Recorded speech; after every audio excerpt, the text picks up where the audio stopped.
அனைவருக்கும் இனிய நன்னாளாக அமைய எல்லாம் வல்ல ஆதிபராசக்தியின் பாதார விந்தங்கள் பணிந்து ஆசிரியம் போற்றும் அக்டோபர் ஆறுதலில் இந்நிகழ்வினை சிறப்புற நடாத்தும் அனைவருக்கும் இந்நேரத்தில் நன்றி கூறி தாயின் கருவறையில் உயிரை பெற்று ஆசானின் வகுப்பறையில் அறிவை பெற்று பார்போற்றும் மனிதனாய் நான் வாழ என்னை செதுக்கிய சிற்பிகள் அனைவருக்கும் இந்நேரத்தில் நன்றி கூறி இன்றைய மாணவ சமூகம் போல் அன்று நான் இருந்திருந்தால் பந்தாவிற்கு 10 காசும் பெம்பலுக்கு 4 பேரும், பந்தாவிற்கு 10 காசும் பெம்பலுக்கு 4 பேரும், கடைசி வாங்கின் சொந்தக்காரராய் வேண்டாத கதை பேசி, கடைசி வாங்கின் சொந்தக்காரராய் வேண்டாத கதை பேசி ஆசானை கண்டால் ஆணவத்தில் தலை சிலித்து, ஆசானை கண்டால் ஆணவத்தில் தலை சிலித்து ஆங்காங்கே நின்று கேலிகள் பல செய்து, ஆங்காங்கே நின்று கேலிகள் பல செய்து சில வேடிக்கை மனிதரைப் போல் அன்று என் வாழ்வு கழிந்திருந்தால் என்று அடுப்பங்கரையே கதியாக வாழ்ந்திருப்பேன். கற்பது என்றாலே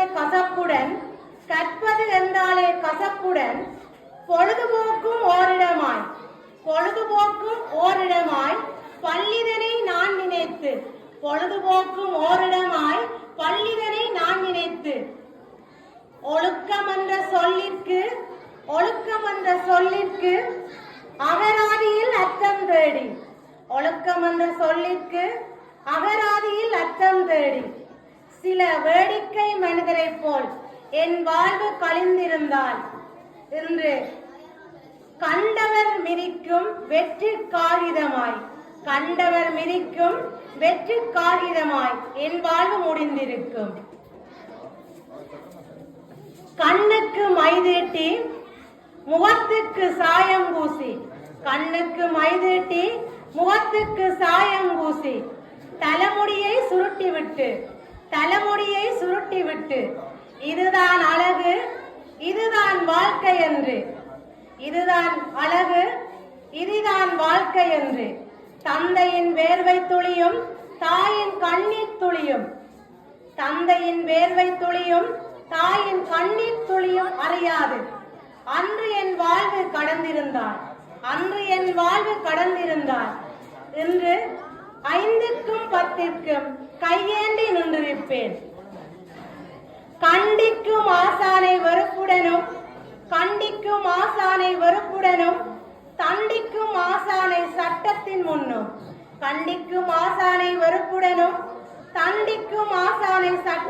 முன்னும் கேள்வி கேட்கும் ஆசானை கேலியுடனும் அறிவுரை சொல்லும் ஆசானை அறுவை என்றும்